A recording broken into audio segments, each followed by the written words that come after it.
Hi everyone, it's Chef Rose. It's part two of French Madeleines and Sarah Bernhardt Day. And so now we're going to put together the Madeleine batter. And it's very unique, a Madeleine, because it's mixed together like a sponge cake, but it's a cookie. And technically cookies are little cakes. So very unique. We've got 3 eggs. Oh, just so you know, the recipe is under files, under canvas. So 3 eggs that I've had sitting out a little bit so they're not super cold. We've got our brown butter, 1 cup of flour, pastry flour, 3/4 cup of granulated sugar. We're going to put in a little bit of salt and a half teaspoon of baking powder, and we're going to put orange zest in. Orange zest and brown butter go great together. All right, so let's get started. So sponge cake or sponge batter would always be the whisk attachment. All right, so 3 eggs. So again, if they're just a little more at room temperature than cold, they'll actually even whip up better. All right, perfect. Going to add in the 3/4 cup of granulated sugar, and you're going to whip it up till it's nice and thick. So I start on a lower speed. Go ahead and put it so you can kind of see.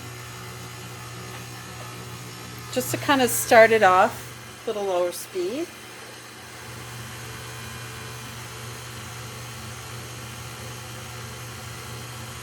And then go ahead and put it on high speed.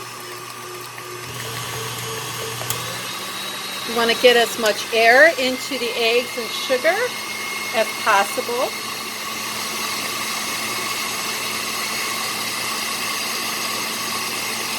And while I'm waiting, I'm going to go ahead and sift together the dry. So the 1 cup of flour, a half teaspoon of baking powder. It's going to make them rise, of course. But in this case, the leavening is baking powder, but also the air that we're whipping into those eggs and sugar. And a little bit of salt. Okay, perfect. Give it a quick sift. Make sure it's nice and light. Even though flour does come pre-sifted, when you're making a sponge cake, it's nice to sift the flour, make it even lighter, easier to fold into the batter.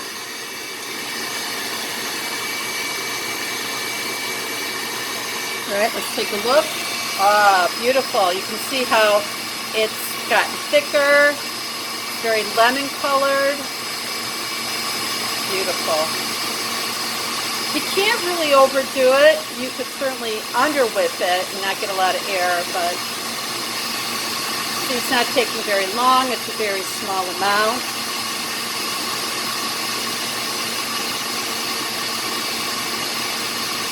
Beautiful. All right, let me show you what it looks like coming off the whip attachment. Beautiful. You can see how light color it is now from all the air that was beat into it. All right, so now it's going to be easier to mix everything in if we transfer it to a larger bowl. When I have more surface area to fold in, much easier. If I do it in a narrow bowl, I'm more likely to overmix it and deflate a lot of that air that I just whipped into it. So transfer it.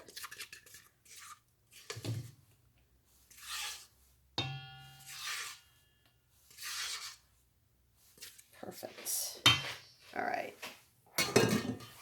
Now we're going to add the vanilla. About a half teaspoon. I'm putting a Tahitian in, which I love. Beautiful. and then the orange zest. So take out your microplane. I do it right over the bowl. This is a big orange. Hopefully I don't drop it. It's hard to hold on to. And just zest right across, right into it. It's a very large orange. Remember, one time across, turn. One time across, turn. You don't want to go too deep into the skin. If you do, and it starts becoming white, that means you're getting to the pith, which is really bitter. So you don't want to do that. Just want to get that beautiful orange flavor right off. Get that peel in. Beautiful. It's a very big orange.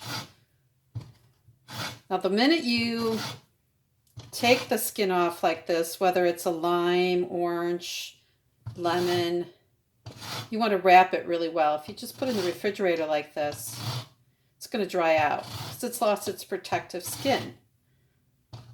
All right, that's pretty good. Make sure you do that to get all that beautiful zest off. Great. All right. Now I'm not going to even fold that in because it'll get folded in when I do the flour and the brown butter. So I want to fold in 3 additions, some of the flour. So about 1/3 of the flour.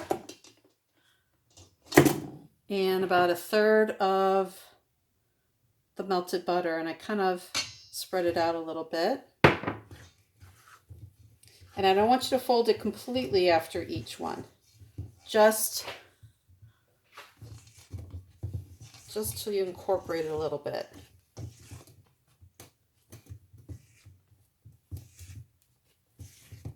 All right, another bit of flour, another bit of butter.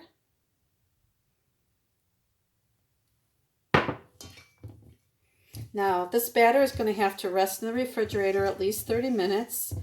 And the one time I made them and I left them in the fridge too long, they actually didn't, they lost some of their leavening power, probably because some of the air.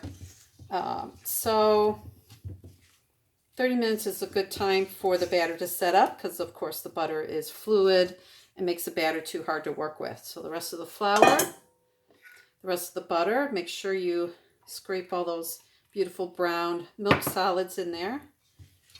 And fold. Turn the bowl, right, as you fold. Fold. You can see I fold much quicker in a larger bowl like this, larger surface area, than in a narrow bowl. I know it seems like ridiculous to dirty another bowl, but it does make a difference. Trust me. I've been doing this long enough to know. All right. I think it looks good. Beautiful. That's it. Scrape it all in. Make sure all the orange. And there's our batter. I'm going to cover it and put it in the refrigerator for 30 minutes. So in part 3, I will show you how to prepare the Madeleine pans and pipe this into the pans and bake them. All right. So let's go to our ganache. Let's see where that's at. All right. Here's the ganache. Beautiful. And this is what I want. I want it, and it's just been sitting at room temp. Nice and thick. So I can pipe it, but not solid. Never put it in the refrigerator, just sitting out at room temp. All right, so here's our decois, ready to pipe. So I'm going to put ganache into the piping bag, and I put a plain hole tip, probably like, it's a 1/4 inch round, so not too big. Be able to pipe on top of these delicious decois cookies. I remember making these a long time ago. It's been a long time since I've made these, so I'm excited. So what you want to do is create like a little kiss. So straight up and down with the bag, pipe, it comes straight up like that. Hold in place, squeeze, and gently pull up into a kiss. Squeeze, pull up. So see, I'm not doing it the exact same size of the cookie. I'm doing a little smaller. Squeeze right in the middle, pull up, perfect. You don't want to make it too tall. You want to be able to eat this in 1 bite, 2 bites. Nice little kiss. Perfect. You know, it's having that right proportion that the ganache is very rich.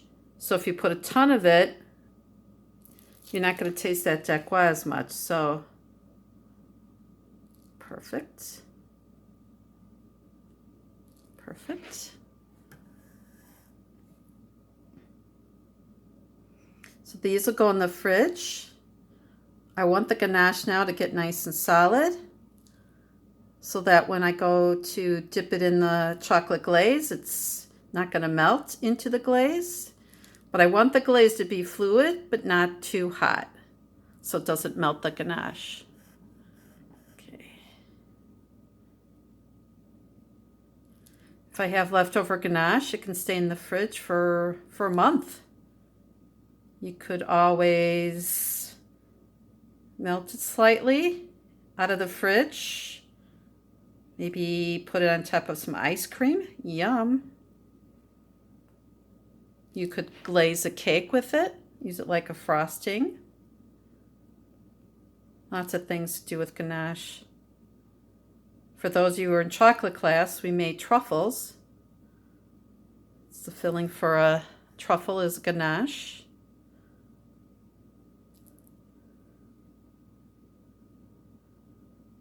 And there you go.